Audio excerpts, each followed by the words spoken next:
It is time for tonight's Common Ground segment. Joining us this evening, West Virginia Democratic Senator Joe Manchin, Indiana Republican Senator Mike Braun.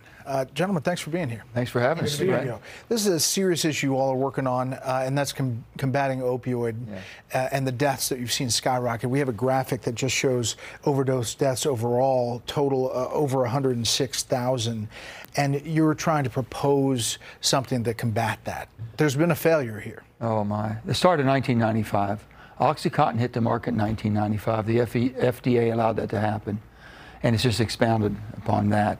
Let me just tell you that the thing that, and Senator Braun, Mike, my dear friend, been working together on trying to get just common sense. If you approve one new FDA-approved opioid, shouldn't you at least take one off? Why do you have to keep stacking them up? Okay, and next, just the common sense basically shows as clinical proof. The other common sense is, can't you at least tell us to make sure that your advisory committee recommended it need to be done?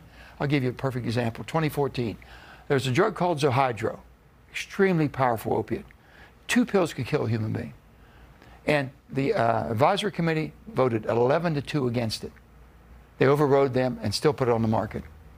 Something's wrong. This is outside of what we're seeing about fentanyl coming across the border, Senator Braun. This is just approval of opioid drugs. So it's been too easy for the drug companies to get a new opioid on the market. Pain's been pretty well the same for a long time. Since '99, the number of opioids is quadrupled, and you can take the overdoses in Indiana, it's almost in line with that.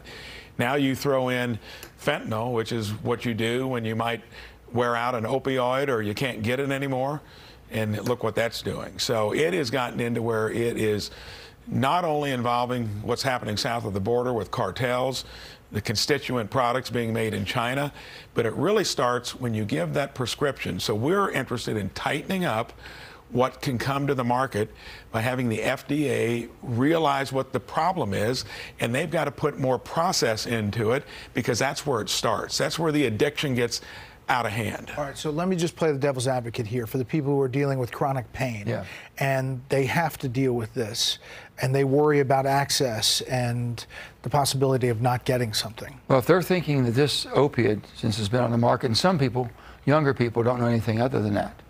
Prior to 1995, those of us who have been around a little bit longer than that, this was not offered to you. You got this type of treatment when you were in the hospital. When you were discharged from the hospital, you went back to basically what was on the shelf that was safe and didn't get addiction. This here now has gone to a whole nother level, and now you see fentanyl, they're just grabbing for anything because it's become a high, if you will.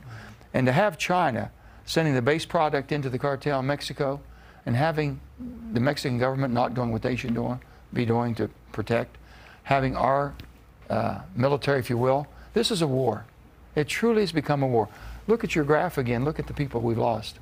We never lost this many people in our wars. And never would we be interested in doing anything that's not going to keep an adequate supply there. But that figure I mentioned earlier, pain has been about the same, but the products have quadrupled and all the other problems with it. So we want to make sure they can get what they need just to where it's not glutting the market. Yeah, so this proposal is combating opioid crisis, deny new drug if not clinically superior, remove one opioid for every new approval, revoke unnecessary deadly drugs, advisory panel review before a decision. Practical common sense Pretty stuff. simple, pretty simple. And so for people who say bipartisan stuff doesn't get done, you're here together. Well, West Virginia is ground zero. Indiana, there's not a state in the nation that's not been affected. Not one state. There's not one human being in America that doesn't have someone in their immediate family, extended family, or a close friend that we all know. I'm no exception. I'm sure Mike's not either. And when you're talking about getting stuff done, there is so much in between that's practical. That's what we focus on, to where it's going to be a no-brainer to get both sides of the aisle on it. I got another one, Promising Pathways Act. That has to do with the FDA. Treating where there are actual things out there that the FDA won't advance quickly enough for, like ALS, for Alzheimer's, to where stuff is working and then they're stodgy there, they're slow. And that's practical again, and I think we'll get movement on that in this Congress. I want to turn topics, and that's the budget. CBO numbers don't look good going forward. The president's putting forward a budget that's going to, in his mind, raise taxes. That doesn't seem like it's going to fly with the Republican House in particular. But the House is pretty committed to doing a budget. At least Chairman Arrington has said that, or suggested it at the Budget Committee. Chairman Sheldon Whitehouse on the Senate, there's not a sense that he's going to do a budget. Where is that? I asked the question. Here's the thing I would say. We have a responsibility. If you just do your job, okay, we as Congress do our job in the Senate and the House. By the 1985 Budget Act, okay, you were supposed to, by April the 1st, have your budget out. The House and the Senate. By April the 15th, reconcile it. And then basically by September the 30th, pass it. The amount of savings just by passing our budget and doing our work on time is astronomical. Everybody says, what are you going to cut? What are you going to cut? What are you going to raise? Let's just do our job first. But why isn't it getting done? I have no idea. I have no idea at all, because the power, Mike and I can talk about. I'm on the Budget Committee. Yeah. So Mike Enzi, who retired, he was there the first 2 years. It's gotten relegated to a place where no one wants the rigor of it. When Joe was governor, when I was in our state legislature, you had to get it done, and you lived within a balanced budget amendment or statute. Here, one side of the aisle is unapologetic about it, and I think they want to do things that you actually borrow the money. We say we're fiscal conservatives and still go along with it. Joe comes from a place, West Virginia, Indiana, where you can't get by with that. And it would take political will, it would take pain to do it. And if it gets too far down the line, interest will be crowding out all the discretionary spending we make, and we know it. We're only a couple cycles away from a Republican presidential candidate and a vice president that campaigned in front of a debt clock.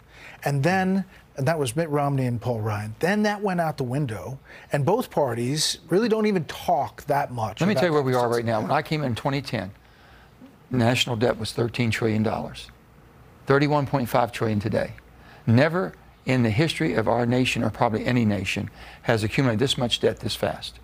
When you break it down per person, that's $94,000 a person in the United States of America. $94,000 per person. Interest this year, $600 billion. If we do nothing, the trajectory we're on right now, if we don't step up and someone says, listen, we can't continue on as a nation, we'll have $130 trillion of debt by 2050. You'll be paying $5 trillion a year for interest. You will not be a superpower. This country will not be a superpower. The reserve currency of the world will not be the U.S. dollar. So is there common ground on this? There has to be. You can't wait to a train wreck, and that's what we're waiting for right now. Well, my opinion is there ought to be, and the rule of numbers and the heavy weight of them, they always win. So will we do something proactively, preemptively? I've been on the Budget Committee. Now we're talking about issues that have nothing to do with regular order, like Joe's talking about. Run it through back in our home states. We would bring every stakeholder in. Do you need more? Build the case. If not, you're going to get less. You do those kinds of trade-offs. And our economy only grows when we're knocking it out of the park 3%. So you should never have government growing more than 3%. Brett, here's the thing, real quick. We know that we've accumulated a lot of debt because of COVID. We were scared to death. We didn't want a financial crisis, and we had a health crisis. We know that both presidents, so both parties, under Republican, Democrat, we know that. But there's an awful lot of debt that was incurred because we chose to. Can't we at least look and see, can we go back to pre-COVID? Did we just base things in till we raise the non-discretionary, which means you can't even debate it? But that takes negotiating. It takes sitting down and talking, and to say, for my Democrat colleagues and friends to say, oh, I'm sorry, we're not going to be clean. It can be clean, but we can agree that we should not go down this path again. Can't we look and find out how we got here? Can't even talk about that. It's ridiculous. Well, Senators, we appreciate the time. We're always trying to find common ground. We're going to find it. Thank you both. We'll get there. Thanks, Michael. All right.